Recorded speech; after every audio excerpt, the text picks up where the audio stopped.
dushima Imana ku ijambo tuzi ko hari Imana ikoze mu mitima y'abera. Imana ishimwe.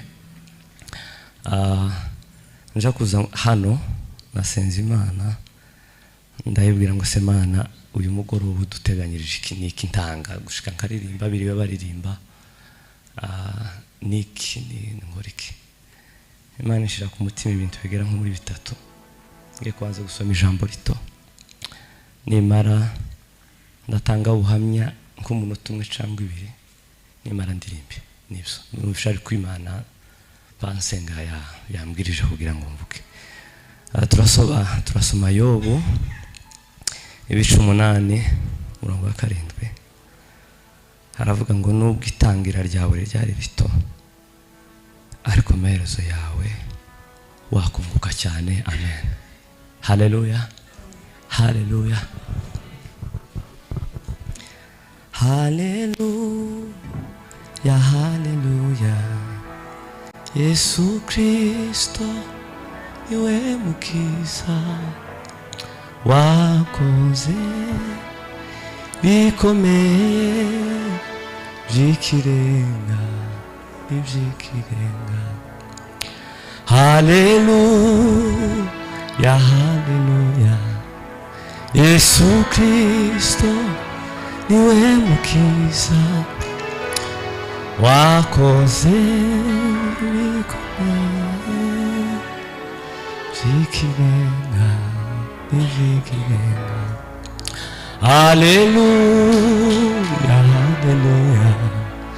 Yesu Kristo lenga mava wakoze bikomeye.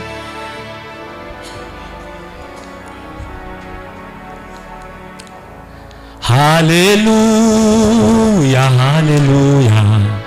Yesu Kristo niwe mukiza wakoze.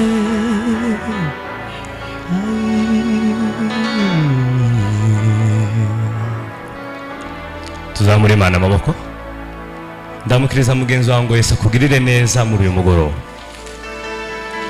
Haleluya, haleluya.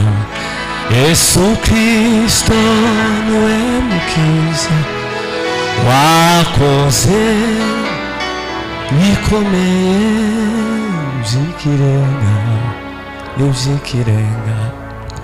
Haleluya, haleluya. Yesu Kristo niwe mukiza wakoze bikomeye by'ikirenga n'iby'iki. Tuzamure Imana amaboko nitumara dutange haleluya. Haleluya, haleluya, haleluya. Yesu Kristo zamura amaboko kuvuga ngo wakoze bikomeye by'ikirenga n'iby'ikirenga. Haleluya, haleluya. Yesu Kristo wakoze bikomeye ikirenga n'iby'ikirenga. Bwana sifiwe. Ubuhamya ngiye gutanga ni buto Imana yashize ku mutima. Yeme tuzadutarama tugasenga Imana ariko dufite Imana. Pastor yavuze ngo iki gitabo c'Abefeso ni c'abakijijwe bamenye Kristo ariko hari igihe tuzadukomererwa kandi twaramumenye siko ba ugasenga ndetse wanareba bagenzi bawe ukazubona ntakutagize. Igihe kimwe maze gushaka nari mfite akazi kimwe n'abandi ndi umusore ndi kumwe na madame none tugera mu gihe cyo gusharirirwa akazi karashira mvaho nabaganja kuba mu caro na madame ngo tushike. Nigeze guhura n'umuntu mwara arambwira ngo se ngo yera umugande unayiba nange ngo nkumanyi tambati umanyiwa ati ntabade nkuraba ku YouTube tambati ndasinje ushobora kuba wibeshe. Bwana sifiwe, Bwana pewe sifa. ibihe birasharira kugezaho twagaze turarira igikoma c'umwana twabyanje na madame ari ninjoro. Noneho ngeraho ndibaza ndavuga nti se Mana, birashoboka ko umuntu yo gusenga akagerageza kugukorera amaraga agakubita kabene ahangaha? Mbwira madame ati ndagusize hano mu caro, ndagiye ngiye kuja muri Sudani. Nja muri Sudani y'amajepfo, mu majepfo ya Sudani y'amajepfo bita ngo Nterekeka. Ndagenda mfata ibitenge n'amakanzu ndikorera, ndacuruza. Ndavuga ngo nzoguma ngusenga, ariko nanone nshaka amafaranga nk'abandi. Siko twese tuzatugira. Ngo amare kuva ngiye madame yinjira amasengesho y'amezi 5, aravuga ngo nzozana ijya rimwe ku munsi, senge ibi bihe ntabwo nubyemera, ntibishoboka. Cici imbaraga z'Imana zagukoresheje ntabwo no kwemera ko kwikorera ibitenge. Nuko naho kumbe tuja gutangira nja gukora ubukwe, hari mama umwe w'umukecuru waduhamagaye aravuga ngo we na madame muzonkorera kandi nanje nzobagirira neza. Ariko ibyo byose mbirengaho ku mpamvu zo gukomererwa, nanje nja gushaka ubuzima. Ngo ngereyo ndahomba urukomba amazi, itike ni madame wayinyohereje. Hampamagara umupasiteri umwe muri Amerika arambwira ati umutima urambwiye ngo amavuta ufite nico naguhamagariye, nzokugirira neza, ariko nzokugirira neza uri mu nzu yanje wahonkorera. Aho nzoguha ibindi bizotuma ukora, sinvuze ngo ntugakora, ariko ubanza ugaruke, ndagushaka. Ngo mare ndagaruka, madame aransengera. Nanje yo narindi icagaza gisetsa abantu, ndagaza nja mu kazi, nagaruka nkinjira uduma yinga. Grand frère akambwira ati waje mu mafungo, waje mu masengesho cyangwa waje gucuruza? Yesu ashimwe, Yesu ashimwe. Ngo mare ndagaruka, ngo ngaruka dukora amasengesho, tubwira Imana, turavuga ngo Mana uduha umurongo w'ibintu, turacanganyikiwe, turababaye, turavuvuritse, turakomerewe, ko ndumva no kwiyahura, gerageza ugira uko ukora. Ngo mare Imana iratuganiriza. Njyamye ninjoro Imana iranyereka, irambwira ngo ci igihe impamezi 2 irambwira ngo nturuzi ino nyanja urimo, mu kwezi kwa 2 urabambutse ku musenyi, aya mazi akurengera tazoba akurengera. Yesu ashimwe. Ngo mare turatarama, umugore umwe aradutumira ngo dutumire tuja kuririmba. Ngo tugereyo aduha imitwaro 15. Twari tumaze dukurikira cano yo bita ngo ni Kayanja, mu pasiteri w'Ibugande. Aravuga ngo nimba ukeneye ko hari igihinduka, wizere, numara kubyizera ubyizeresha ituro, ugira icyo ukora. Yesu ashimwe. Ngo mare ya mafaranga twabonye, icyo gihe madame yaratwite uwaka.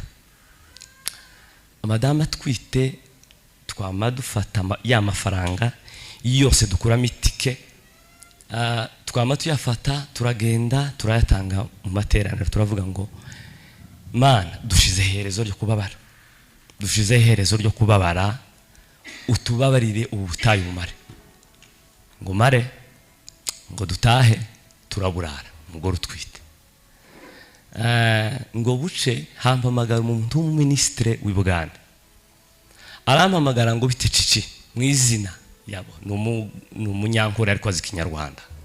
Arambwira ngo nabonye indirimbo yavuga ngo ntamana nta buzima, ubirashoboka ko uzana umugore wa mukaza guterana iwanje mu materaniro? Ntati ndakibazo. Turaza ngo tuhagere, ngo tuwe tukincinjira, ahangati ngani muririmbe murimba yandirimbo, turaririmbye ngo arapfuka, turapfuka, aravuga ngo kudusengera, ngo agiye kutubibamwo, ngo agiye gufata amafaranga, ngo Imana yamuhaye mugisha amafaranga, ngo mu muhamagaro turimo ngo ntitugakomererwa muri kibazo cy'ubukene. Imana ngo idukurire ico kintu. Yesu ashimwe.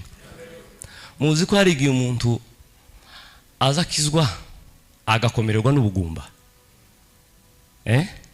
akumva yo bivamwo akaje gushaka undi mugore ngo aje kubyara. Murabizi ibyo? Murabizi ko umuntu yokena akageraho agakora ibidakorwa kandi yarakishijwe? Yesu ashimwe. Yesu ashimwe. Yesu ashimwe. aba bazumva tuzamura Imana amaboko. Igituma nasomye iri jambo ibi bintu tubamwe ibi nubwo ari bito, Yesu ahimbazwe, nubwo ari bito, nukuri hari Imana mu ijuru izabimva gusenga. Ndaza gusengera abantu, Imana itworohereze, Imana itworohereze, Imana yorohereza abantu, Imana yorohereza abantu, Imana yorohereza abantu. Ejo bundi nahimbye indirimbo tuzoyisora muri iki cyumweru ivuga ngo ufata clavier pa manuka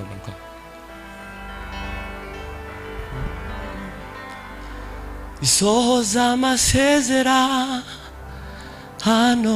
iyo Mana yo ivuze ndijibe esha irasoza.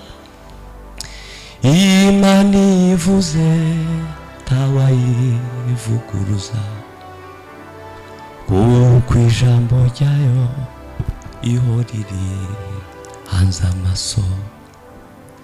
Imana ivuze ntawayivuguruza, kuko ijambo ryayo ihoriri hanze amaso.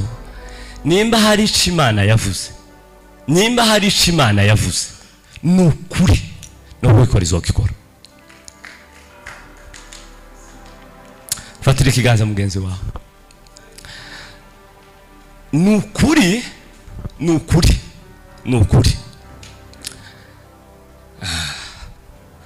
ukugenderera abandi nanje stuse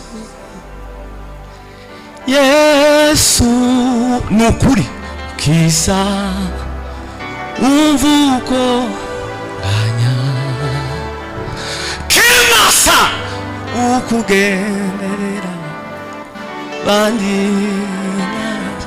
nanje Yesu mukiza umvuko ukugene mana we nanje ntusige uri soko y'amahoro nyirungi singiru diniyambaza keretse Yesu mukiza uvuko ukugenerera. Si wowe Imana yo kwigiraho kugira nabi ntushoboka, uzuyikorera igitondo n'amanywa. Yesu